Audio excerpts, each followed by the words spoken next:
Eve is saying, or has said in her memoir, "Who's That Girl?" That memoir. Sorry.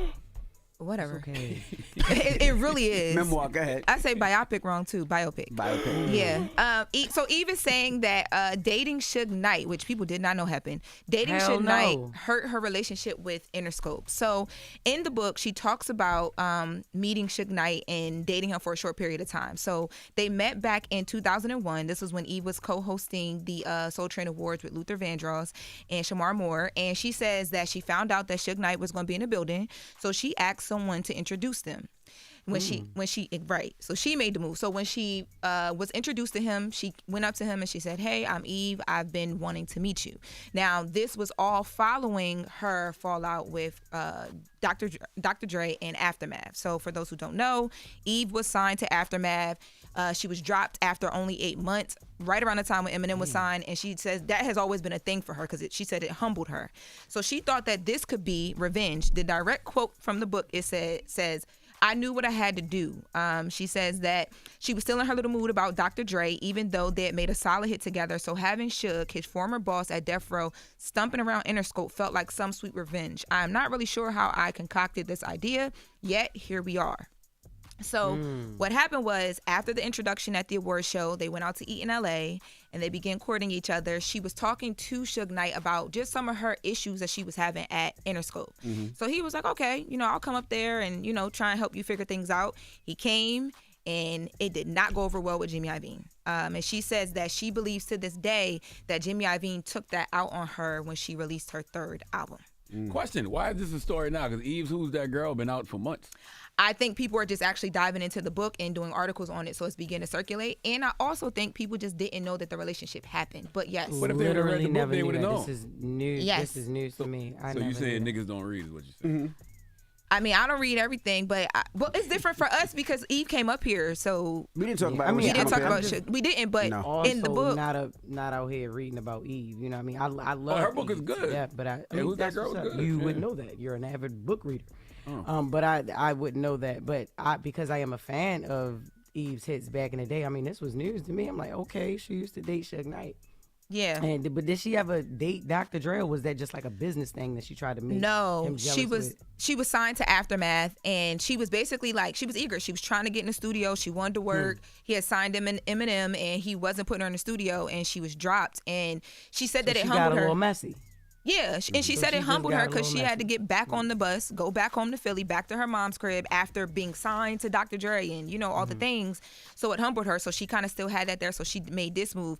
Now, the reason why she decided to break it off with Suge Knight, it wasn't even because of the issues with Interscope. She says that it was more about her family. So DNY from Rough Riders came to her and was like, look, we see what's going on, but we don't like you running around with him. Like, we just don't. So she said, okay, I'm going to take that into consideration, and we're not going to date anymore. And when she called Suge Knight to let him know, even he agreed. Like, yeah, if you was my little sister, I would have told you that too. And he hasn't commented on this yet, but y'all know he's been commenting on a lot of things from jail. So he still has that podcast from jail, right?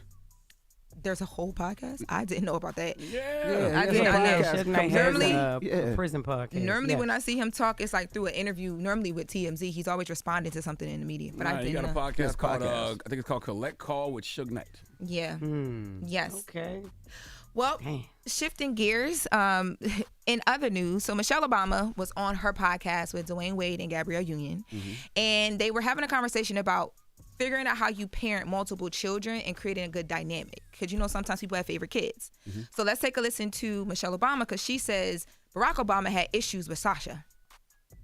Our oldest, Malia, she's going to figure out who you are, what do you like, and let's discuss. She would tell me, I'm going out this weekend, but I'm going to go in and give Dad like 15 minutes. And she'd go into the treaty room and tell me about Syria. Oh, wow, really? Oh, I must be, and then she'd be like, okay, well, I'm gone. Barack would come out of the treaty room going, well, I just had an amazing conversation with Malia.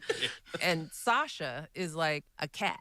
She's like, don't touch me, don't pet me, I'm not pleasing you, you come to me. Barack's like, well, she's difficult. I was like, no, the first one was a pleaser, but some people parent to one child or one personality child, but then you have three. thought about you, Envy, because I know Madison is your favorite child. Madison's not my favorite. I think so. Madison's not my favorite. But yeah, it's difficult Hey, yo, when you got can't 6 just kids. say that on the radio. That's You just got other crazy kids. for Lauren to say. Madison's not my favorite. That But is yeah, just so It crazy. just seems like it because y'all always hang out. Y'all are like best friends. she is. Aw, But the she's closest- oldest, Lauren though. She's the LoRosa. oldest. She's 23 years old. She's the closest to my age. So I mean, we be out. She's And not close Madison- to your age. She's the closest to all the other kids to my age. I can also understand it too Well, you because I'm don't the want to oldest. be 50, boy. I'm 47, but she's the closest to my age. my She age. No, she's 23 years old. So Y'all she can comes go out out with me. She places. goes out with me. She hangs with daddy. When I go to Vegas, she goes to Vegas. When I go here, she comes. That's my ride or die. It does piss me off when people say you have a favorite child. Like Yeah. when they say that to you as a parent, it's like I love all my kids equally. But Like, you've never felt closer to one child than the other? No, those are children. Have you? But all right, now listen. What about you, Lauren? Has your Stop it. mom ever? Yeah, no, no, her no. mom. I know Okay. she don't got a Yeah. dad, yo. First of all, my dad is listening probably. Hey, Dad. And even with my dad, I'm his favorite because I talk to him. Okay. All right. but- so you are your dad's Permission to speak? favorite. I got my I'm hand raised. the only I got kid my of my hand dad's raised. that speaks to him. But let's go back to my mom real quick. Permission to speak. No, Hold don't on, speak. let her- You have I no got my hand permission. Let her raised. speak. I got my Let her hand raised. speak. Go Let her ahead. speak. Miss Lennard, I got my hand raised. Yes, sir. Your dad has a strange way of showing that you're his favorite child. Do you think? I didn't say favorite. I said. You did did say say favorite, favorite. actually. Well, Take it back. I take it back. My dad talks to me because of 2 kids, I'm the one that speaks to him. You're the only one that calls Okay. him. Right. Yeah. Oh, But Yeah. back to my But your mom. Yes. Go ahead, sorry, I will Jess. say You we and your brother understand what were Michelle- raised by her. Yeah, we've had times though where like when my mom was going through her like cancer battle, I was closer because I was in the hospital with her every day. Her and my brother though, they hang out a lot more and a lot differently because they both indulge in like cannabis and all the things. I kind But of feel like did I'm you parenting them sometimes. Yeah, but my question is, did you ever feel like one of y'all were her favorite? Yes, I tell her all the time. She let my brother get away with everything. That's her favorite. I think what Michelle is saying is important, though. It's not even about what you do as a parent. Sometimes the kid don't want to mess with you like that. The kid don't. The kid ain't vibing with you in that way. So you might deem that child difficult, but y'all just, that child is doing his own thing. Y'all All are goddamn- kids are different, right? I can't talk to Madison and raise Madison like I raise My wife tells me that all the time. Logan or like London or Yep. Brooklyn or Peyton or Jackson. It is what it is. My They're wife all says different that kids. all the time. Yeah. All the kids are different, and especially when they different in age. Well, Yeah, and then also like with my kids, I was a different person than I am now when it was just me that's and a big Ash. point, When I yeah. had Ash and I was raising Ash, it was different, different lifestyle, different, it was different. Now I am who I am. I have a career, I'm married, I have my child, this child is different. I still don't have a favorite, but the parenting style is much different. Right. So Marley might grow up and not even deal with me. Right. She might be with her father because my wife always tells me I'm a better girl dad than I am a boy dad. That's all I got is girls. Because So. it's like it's a different connection. But I love all my kids. And then when the ethnicity is different too, because sometimes Marley looks at Jess and be like, "Who is this person?" What you mean? And be shut up, what you mean? Hey, yo, shut oh up. my You know what I God. mean? You know where he going That's with Chris this, yo. Twin. Right? It is. I Oh my know. God, I can that is look Chris. at I can Chris look Twin. at Daddy and be like, "That's Daddy." Who this woman? Hola. Daddy. Yo, remember that video Jess posted when Marley was like, "Go get my dad." Yo, literally, and she prefers him too. Not only does she favor him, she prefers him. So that would be my difficult child, cause she ain't checking for me. She don't care. She's only one, Jess. Is that- She's only Yeah, one. You ain't but watched yo, that video. I'm telling you, yo, I'm gonna post the video today. Shorty don't be. She mess with me when Chris ain't home. But when he home, he like, oh, she's like, oh, my protector, my. Yes, thank you. Hi, daddy. I love that. Hi, what? Father-daughter Hi, Daddy. relationship. Hi, Daddy.